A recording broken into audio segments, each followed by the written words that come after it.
Hello, and welcome back to another First Chapter Friday. I'm Miss Mary at the Dutcher Middle School Library. I hope everyone had a wonderful spring break and a great first week back. For this week's installment of First Chapter Friday, we're going to read Sharon Creech's Love That Dog, a novel. April is National Poetry Month and was started in 1996 by the Academy of American Poets to remind the public that poets have an integral role to play in our culture and that poetry matters. Over the past 25 years, it has become the largest literary celebration in the world, with tens of millions of readers, students, K-12 teachers, librarians, booksellers, literary event curators, and so forth celebrating the importance of poetry in their lives. So I can think of no better way to celebrate National Poetry Month than by reading a novel written entirely in poems.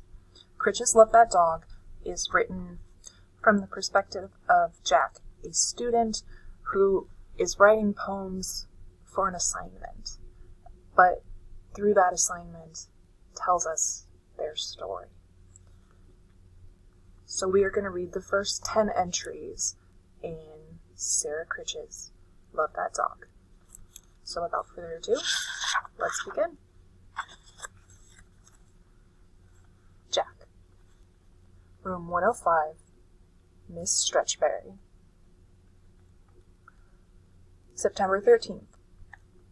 I don't want to, because boys don't write poetry. Girls do. September 21st. I tried. Can't do it. Brain's empty. September 27th. I don't understand the poem about the red wheelbarrow and the white chickens and why so much depends upon them. If that is a poem about the red wheelbarrow and the white chickens, then any words can be a poem. You've just got to make short lines.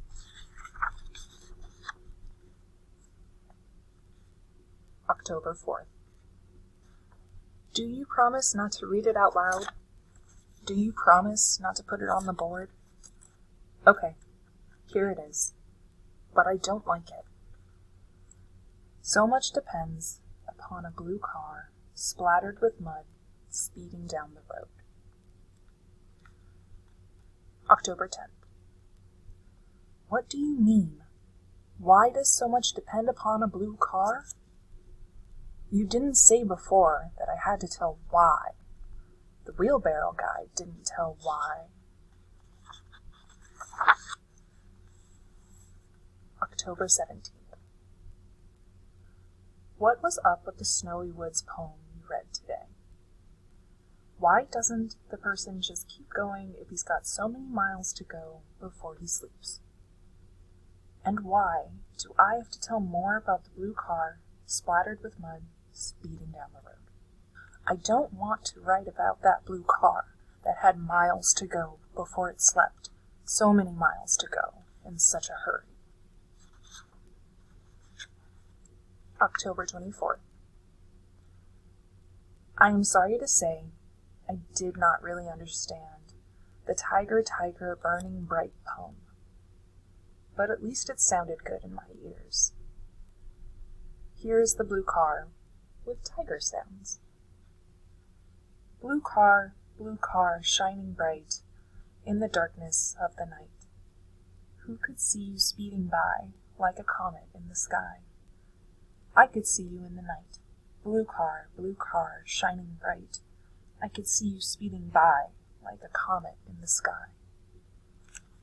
Some of the tiger sounds are still in my ears, like drums, beat, beat, beating.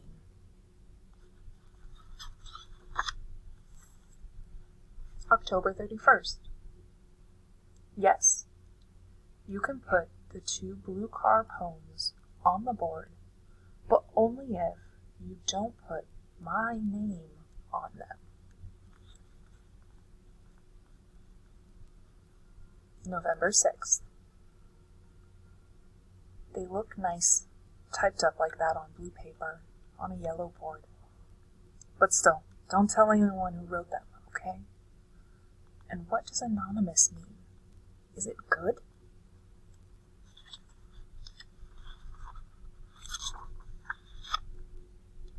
November 9. I don't have any pets, so I can't write about one, and especially I can't write a poem about one.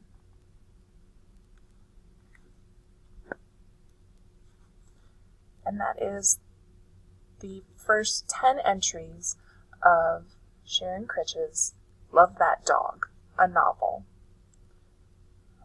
Because it's written in poems, it's a pretty short read, but it's a very good one, and I highly recommend it.